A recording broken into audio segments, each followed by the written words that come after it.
emergency, there are yellow strips on each side of the roof to press and let me know. In the front car, you don't have those, so good luck. Joke, just knock on the window behind me. However, that is only in the case of a medical emergency. Losing your personal belongings inside the child does not apply to that. So if you drop your hat, phone, or sunglasses, please just remember where and let me know after the tour. We'll do our best to get some out to get it for you. I do ask that everyone remains completely seated while Tram is moving. That includes the kids. You can't stand on the floor or the seats. But when they do make stops, you're more than welcome to stand up to get a better look.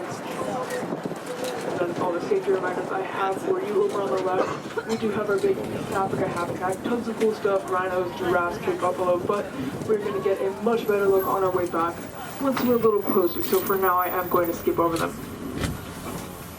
And as we get going through these two front doors into the bulk of our tour, I'd like to talk to you for a moment about our organization. The safari park that you're visiting today is one of the two front doors to the San Diego Zoo Wildlife Alliance. They're the bigger zoo down in downtown San Diego. As an organization, we have 8 hubs throughout the world that we focus our conservation efforts on. And we'll talk about a couple of them today. One is right here at home in the Southwest, and the other is our Savannah hub, which is why we're going to talk about all the incredible African animals we have here at the park.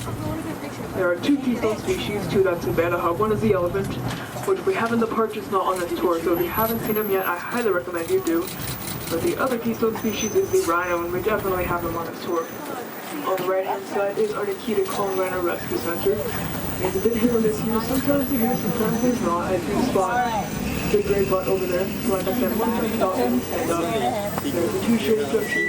Closer to the left-hand side, all the way to the back. Here's quite a few places from the white line. We've had over 100 babies born, including one just a few months ago, and we've helped them become the only species of rhino that is not endangered or vulnerable out in the wild. I believe is our breeding male, Jay Gregory. We've had over 100 babies, like I said. He's responsible for a good chunk of them. Now, these rhinos are very social. If you look way in the back, you'll see 3 of our moms over there. Everyone except the full-grown males will have friends around. He gets a little territorial. He likes to be the boss of his own habitat, but the rest now have friends because we live in such open savanna areas. There's really nowhere to hide, and they just have to worry about whole kinds of lions.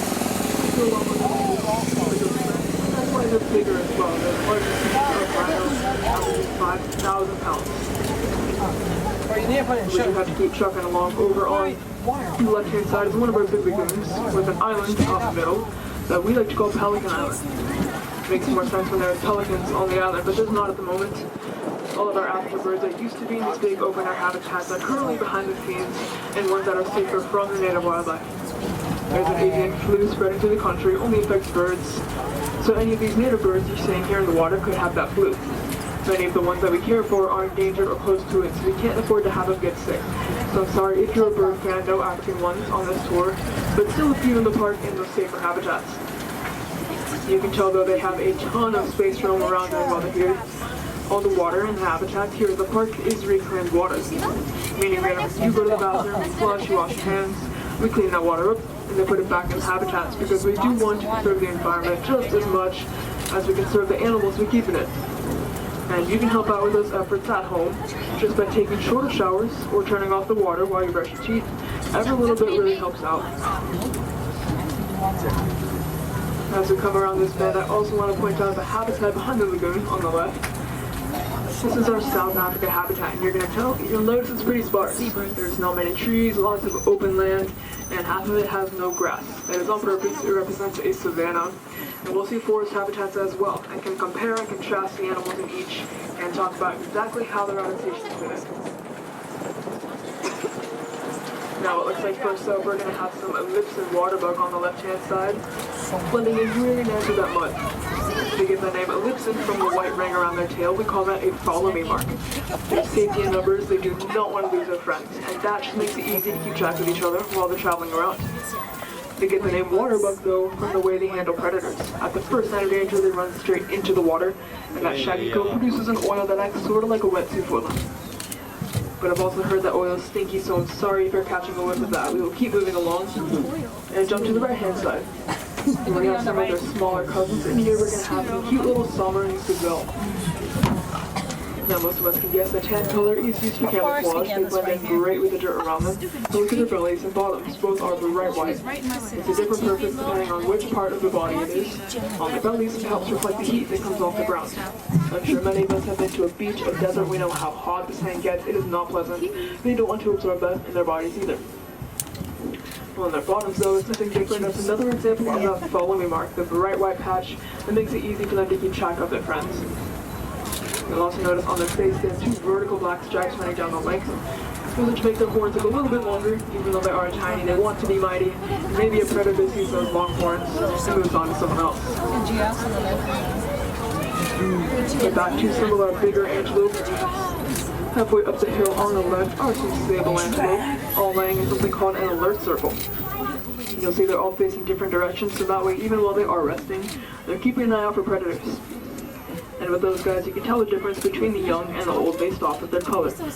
So the smaller they are, the more tan they'll be, because at that size it makes a little more sense to camouflage, try and hide from the predators. But as adults, camouflage gets difficult anyway, so instead they've actually adapted to stand out. It is meant to be intimidating. Up on the hillside as well, we have some big Patterson's eland, those big tan ones. That is the second largest antelope species in the entire world, reaching up to 6 feet tall at the shoulder and 2,000 pounds. You'll notice a lot of these antelope are hanging out with a taller friend of theirs. We do call these giraffes the watchtowers of the savannah because when they're full grown, they can see almost 2 miles in the distance. So they spot a predator way before any of these antelope, and the antelope know that, so they hang around with giraffes because they know if the giraffe starts running, they probably should too. Now we're going to talk about the behavior that our male is doing out there. That's go on. We call him tall, dark, and handsome for a reason. He's the tallest of our bunch at 18 feet tall and has dark coloration. You'll see he's kind of up in that female's business. He's currently courting her, so what he can do is reach down, and he has a Jacobson's organ right in his mouth. So he'll use that, he'll taste or smell a little bit of her urine, and that way he can tell whether she is ready to mate or not. He's also going to rub his head and neck on her to show that he's devoted and he has a little crush on her. And you'll even see him stand right up against her bottom with his chest. That's courting her, but also telling other males to back off because he has already picked her as his girl. Now both he and that girl have pretty incredible patterns on their coats. At that height there's really no point in trying to blend in with the ground, so instead they've adapted to blend in with the trees. The pattern looks a lot like the leaves and the lighting that comes through them, but it leaves a bit of a problem that giraffes are orange and trees are not. It still works out alright in the end though, because predators for the most part are colorblind. They really only see gray, so orange and green look exactly alike.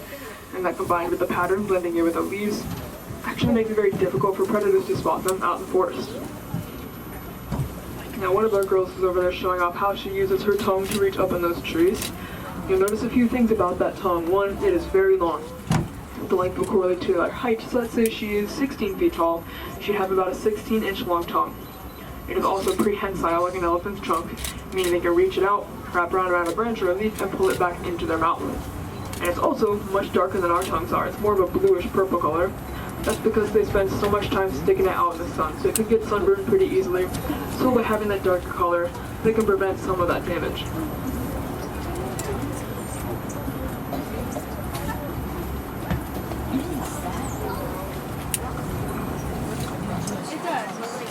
So for now, we're going to stick to that trend of animals with good camouflage.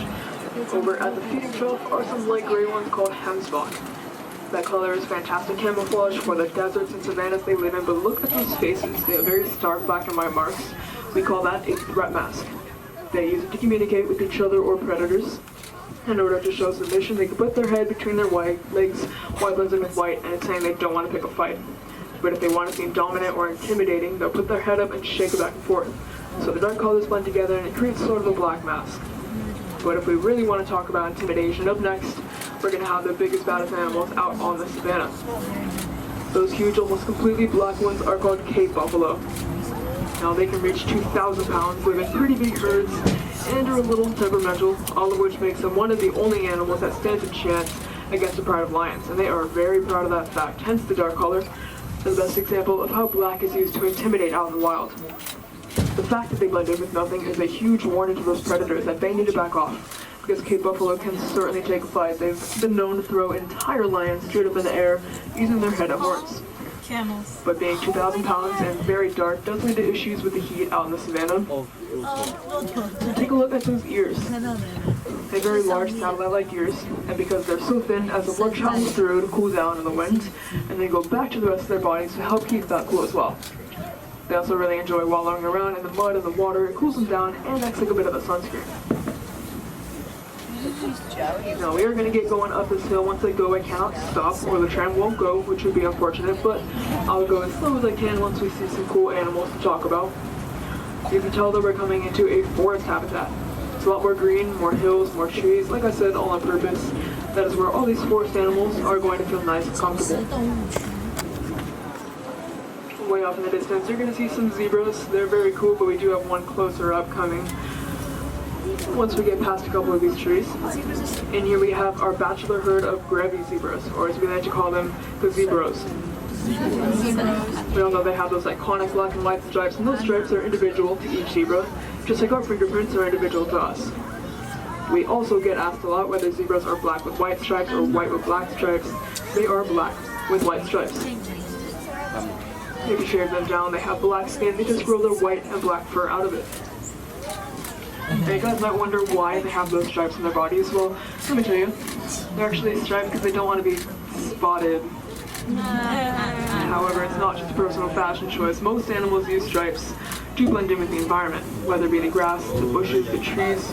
But to predators, mostly see gray. The chunky black and white stripes on the zebra stand out like neon colors. It seems a bit counterproductive for this purpose, of course. Even though they don't camouflage well with the environment, they definitely do with the other zebras. When they're standing close together, it can make it very difficult to pick out one individual from the rest. So predators, especially pack hunters like lions, have a hard time finding their victim, and are more likely to get confused and tired and have to move on to somebody else. I would like to quickly remind everyone that you do need to have your bottom in a chair while I'm moving. Once I stop, like I said, you're welcome to stand up and get that better look. And once we do finally get up on top of this hill, we will be able to stop for a moment and take in the view. You can fit the entire San Diego Zoo and its parking lot just in the habitats we're seeing on tour today. Nothing against the zoo, of course, they just have more vertical space than we do, but we are the breeding facility. That's what we were bought to do 50 years ago, and why we have so much open land. So we can support our big breeding herds of rhinos, giraffes, zebras, Cape buffalo, making sure they have enough friends around to feel comfortable having their babies. We average about 1 baby per day here at the safari park. But like I said, we will stop right up here. It's going to be a great chance to take your family selfies, group photos, Instagram reels, TikToks, whatever the kids are up to, and anything that floats your boat. You can sit up. See on the side too. Lily. Oh, that's cool. Oh my gosh, it's so cool. He's walking in the water.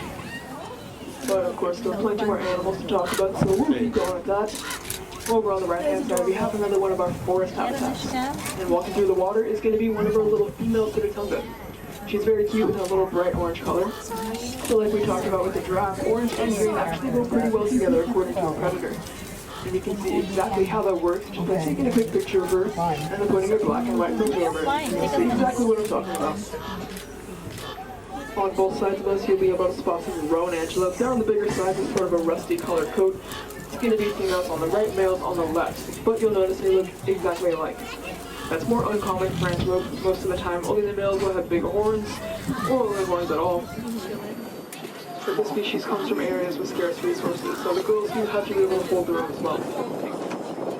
You have a pretty good view on the left of one of our roan antelope up on that hill. Take a look at those ears. They have pretty large ears. It's very cute. That's because they're forest animals, and it's kind of hard to see through the forest when all the trees are in the way. So instead, these antelope will have big, big ears. So even if they can't see a predator coming, they certainly will hear it. We're also going to get that nice up-close view from this roan over here. Look at those horns. They're not completely smooth. They have little ridges in them. That's because the difference between deer and antelope is antelope will only get one set of horns their entire lives, so they have to take good care of them. If they break, it really does not go well for their survival. So by having little ridges, or some have little spirals in them, it keeps them a little bit stronger. Deer get to shed and regrow their antlers every single year, so it's not too much of a worry if they break one season.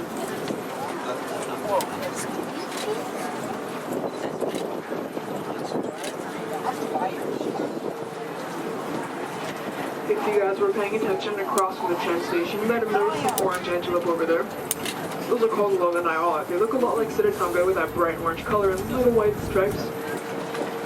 But those were all females. We do have one male across from the tram station, but he's still pretty young. He's growing into his fur still. But in here, we're going to have a couple full-grown male Lone Iola and a full-grown male Sittatunga. One Iola and one Sittatunga is under that huge dark tree towards the front of the tram. You'll notice they look very different from us girls. Like we said, girls orange with white stripes. Those males are super dark and shaggy, and they blend in with that shade over there. This is called sexual dimorphism. It's more common for antelopes, where as the males get older, their priorities change, and they're a little less interested in protecting themselves, and a little more interested in the girls. So they develop that darker coat to try and act big and tough, even though they're still quite small. It's just a way of saying, I'm tough, I'm big and handsome, and I would make a good mate. And we do also have one lone zebra over there. They live in pretty loose social groups. We have 5 in here. They just kind of mill around. Sometimes they have a friend around, sometimes they don't. When there's good food around, they all come together, but that's about it. As we get going back down the valley now, you're still going to have a good view over on the left of the African animals we've talked about, but I do want to focus at home for a moment in the southwest. On the right is a habitat called coastal sage-grouse. It will look familiar to us in the area, but it is endangered. There's only about 15% left in the country, meaning many of the animals that live in it are endangered as well, like the western burrowing owl. They're very cute. We have some up on Quando Ridge if you want to see them. And they're close to extinct in the area because of the habitat loss.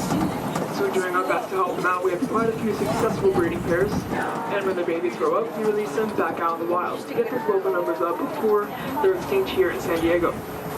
We love and appreciate having these foreign animals here to conserve, but we want to take care of our home as well. And we actually have about 900 acres set aside as a reserve at the edge of the park, so all the local wildlife still has their home as well. Another big group of animals that suffers from the habitat loss are the pollinators, our bees, bats, and butterflies. They're important to the flowers, therefore the plants, and therefore us, because we do need the oxygen they provide. Luckily, they are easy to help out, though. All you have to do is put a few native plants in your backyard.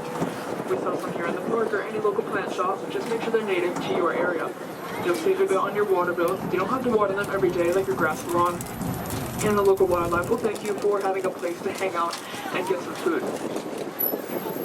Now that we've talked about those smaller native animals, we're going to jump back over and talk about some nice big African ones.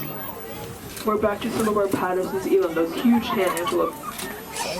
Now, similar to a Cape buffalo, being 2,000 pounds out on the savannah leads to issues with controlling their internal temperature. And they don't have the same big ears as those Cape buffalo. Instead, look under their necks. They have a flappy skin hanging down. We call that a dewlap. But same principle, because it is so thin, the blood cools down as it goes through, and then can cool down the rest of their body as well. Color is a great adaptation to use to help with that, but sometimes it is not enough for the big guys. A very stark contrast to those big elands are their itsy-weensy little cousins, the springbok. Tan on top, white on bottom with that black racing stripe through their bodies. They get that name springbok from a behavior called pronking. When they feel threatened, they spring 5 or 6 feet straight up in the air and thrash their bodies around. It's very confusing to a predator. It's a great way to try and escape for a moment, get that head start, but they'll also do it to show off during mating season. The higher you can jump, the more fit you are. Now we are going to jump right back over to some big animals on the right-hand side. Those big cattle look a lot like longhorns. They're basically the Ugandan version. Those are called Ankoli cattle. And they will grow the largest horns out of any cattle species in the world, reaching up to 6 feet wide, which is about the length of one tram door to the other. What's the point of those horns? Nothing, they just look pretty. In the same way that you buy a nice car or nice clothes to show off your money in Uganda where they're kept, the bigger the horns on your cattle, the richer you look. Hanging out with all those Ankoli cattle are some really cool antelope. They look very different from any other one we've seen. Those bright white ones, those are called scimitar horned oryx. They get that name from the scimitar shape of their horns, like the swords you see in Aladdin. Let's talk about that color. They come from areas where it gets incredibly hot during the day and incredibly cold at night. So when it's hot, they can point their white body towards the sun, reflect all that heat off, and try and stay cool. But during dawn and dusk, when they have to absorb the heat to get through the night, they'll point their brown neck towards the sun instead. That way they can soak up as much heat as possible to survive through the night. 1, 2, 3, 4, 5. There's 5 of them. Most of us can clearly see the colors on those animals, but they do know how to use them as well. Oh, that's... Now we we are making our way back towards the Rhino Rescue Center, so keep an eye out on the left and we'll try and get another look at them. But I do want to talk about rhinos a little more. I mentioned earlier the summer lynx that we breed here are the least endangered species of rhino by far, with around 18,000 individuals. However, the direct cousins, the northern lynx, are not doing so hot. There are only two. Not 2,000, not 200, only two. Both are female and past reproductive age, meaning within the next couple of decades they will be completely extinct. That might make it seem like hope is lost, but it's not true. At the Rhino Rescue Center, we're doing research into their reproduction to try to help them out. Or more specifically, in vitro fertilization and artificial insemination. Essentially what that means is our scientists can use DNA to create an embryo in a lab, and then implant that embryo into a mama rhino so she can give birth without direct mating with a male. We've done it twice successfully already with our southern white rhinos. The babies' names are Edward and Future, and they're doing fantastic, growing up big and strong, so we hope to do the same for the northern whites, where their DNA stored as well. And we should be able to create those embryos and have surrogate southern white rhinos to give those northern white babies to literally bring them back from extinction. It's going to be a little bit like Jurassic Park, but it's not going to go that bad. But I did see our CEO talking to Chris Pratt, so I'm not sure what that was about, but we hope to not only bring back one northern white rhino. It's not just a fun little science experiment. We hope to bring back an entire population. That way they can continue to breed and will self-sustain and never go extinct again. That is the whole goal of what we do here as the San Diego Zoo Wildlife Alliance. We'd like to end human caused extinction once and for all. And with that, we are back to East Africa, and of course we have more little animals to talk about, but first, I do want to remind everyone that you must stay seated while the tram is moving, especially up here in the front. You have to sit down, thank you.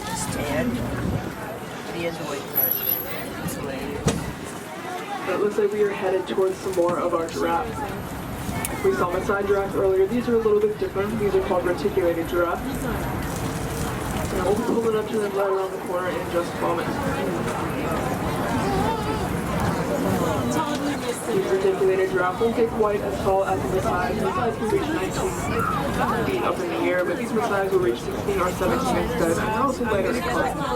But they, just like every other giraffe species, are threatened out in the wild due to things like habitat loss, habitat fragmentation, and erosion. So we're doing our part to help them out by breeding them. That way we have this nice backup population to help out the numbers in the wild if we need to do so.